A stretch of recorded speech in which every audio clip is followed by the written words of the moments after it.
अगर राजा समझ लिया अपने आप को तो बोल दो कि मैं राजा हूं यहाँ का। You have to follow my rule, every facility to facilitate this nation and you are facilitating like this। आज दिल्ली में एक सर्कस हुआ, बहुत तगड़ा सर्कस हुआ, 8 घंटे तक चला, सबने देखा।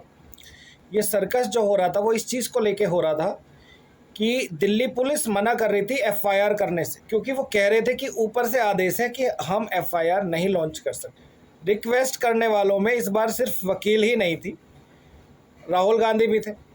तो राहुल गांधी ने कहा कि अगर आप एफआईआर लॉन्च नहीं करेंगे तो मैं यहीं बैठा रहूँगा, आप एफआईआर नहीं करोगे तो मैं यहीं पर 1 दिन, 10 दिन, 15 दिन, महीने, 6 महीने तक बैठा रहूँगा, आपको एफआईआर करनी पड़ेगी। तो एफआईआर नहीं करी, वो इंतज़ार करते रहे पूरे 8 घंटे। ऐसा सुनने में आ रहा है कि शाम के टाइम अभी 7 बजे एफआईआर हुई। हमारे देश का सिस्टम अभी ऐसे काम कर रहा है।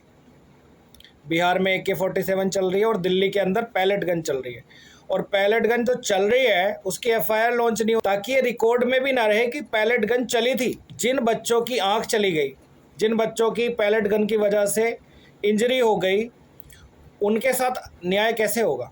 जैसे जेपी नड्डा बात कर रहे हैं आके कि भाई ये तो सस्ती राजनीति कर रहा है राहुल। तो अगर आप सस्ती राजनीति नहीं करवाना चाहते तो पहले ये बता दीजिए कि हाई लेवल की कमेटी जो आपने गठन किया है वो बिना एफआईआर के, बिना एविडेंस के करेगी क्या? ये मजाक बना के रख दिया सिस्टम का आपने।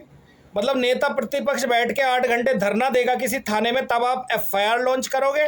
आप लोगों ने मजाक बना लिया लोगों के साथ। इसलिए आप लोगों को सत्ता सौंपी थी कि आप अपनी मनमानी करते रहेंगे हर चीज़ में। आपको लग रहा है कि देश के अंदर लोकतंत्र नहीं है तो खुल के बोल दीजिए कि भाई हम लोकतंत्र में नहीं है, हम राजा हैं देश के, आपको वो मानना पड़ेगा जो हम बोलेंगे। तो हम भी चुपचाप बैठ जाएंगे कि हाँ अब तो हमारे यहाँ पर राजा साहब राज कर रहे हैं। अब खुल के बोल दीजिए कि भाई देश में कोई सिस्टम नहीं है, अब हम जो बोलेंगे वो होगा। ये कौन सा तरीका है कि नेता जो है बाहर, विपक्ष का नेता आके बैठ रहा है 8 घंटे तक, तब जाके एफआईआर लॉन्च कर रहे हो आप। 23 दिन तक अमित शाह तय करेंगे कि वो संसद में आएंगे नहीं आएंगे, जवाब देंगे या नहीं देंगे। अरे असल में आपको डर लग गया है, आपको डर लग गया। पहली बार जनता सड़क पे उतर आई है, आपसे सवाल पूछ रही है, हर जगह आप जो है डर रहे हैं। गुंडे भेजकर उनके जबान बंद कराई जा रही है आपके द्वारा। अभी सीजेपी के कार्यकर्ता है वो किसी स्कूल का इंस्पेक्शन करने गए, स्कूल का इंस्पेक्शन करने गए तो वहाँ पर बीजेपी आरएसएस के गुंडे खड़े थे। उन्होंने उनको दौड़ा दौड़ा के पीटा, उनकी गाड़ी तोड़ दी, उनके साथ दुर्व्यवहार किया, महिलाओं को भी नहीं बख्शा। तो राजस्थान में अभी ये हो रहा है क्योंकि आपको डर लग रहा है कि आपकी सत्ता की जड़ें हिलने लगी है। पहली बार देश के युवाओं ने आपसे सवाल करना शुरू किया है। जिनको आप सोचते थे कि वो रील बनाएंगे और आपके इंटरनेट को ख़त्म करेंगे और चुपचाप बैठेंगे, उन लोगों ने अब रील के माध्यम से ही आपसे जवाब लेने शुरू कर दिए। तो आपको डर लग गया है, इसीलिए आप 23 दिन तक जो है संसद में नहीं आते। ये बच्चे जब तक सोए पड़े थे तब तक सोए पड़े थे, अब ये नौजवान जाग गए हैं, आप लोगों को जवाबदेही इंश्योर करके ही मानेंगे। तो जिस दिन इन्होंने ठान लिया उस दिन आपका सिस्टम हिला दिया उन्होंने। अगर अपने आप को थोड़ा सा भी बचाना चाहते हैं, कुछ देश में कुछ करना चाहते हैं, तो जो बच्चे बोल रहे हैं शिक्षा मांग रहे हैं ना यार, आपसे शिक्षा मांग रहे हैं। स्कूल ठीक करो मूवमेंट है, सीजेपी के कार्यकर्ता स्कूल ठीक करो मूवमेंट चला रहे हैं। वो बच्चे किसके हैं? जो उन स्कूलों में पढ़ते हैं वो देश के बच्चे नहीं है क्या? वो देश का भविष्य नहीं बनेंगे? अगर वो भविष्य गरीब रहेगा तो क्या देश गरीब नहीं होगा? अगर वो भविष्य गरीब रह गया, कल अस्वस्थ रह गया, अगर बीमार रह गया तो देश बीमार नहीं होगा क्या? यहाँ आइडियलिज्म चल रहा है, एक ही आदमी सब कुछ लीड करेगा।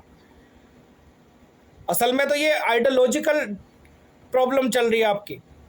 आपको लगता है कि जो 15% लोग, 20% लोग, संसाधन वाले लोग आपके साथ खड़े हो गए हैं, वो उसके हिसाब से देश चलेगा।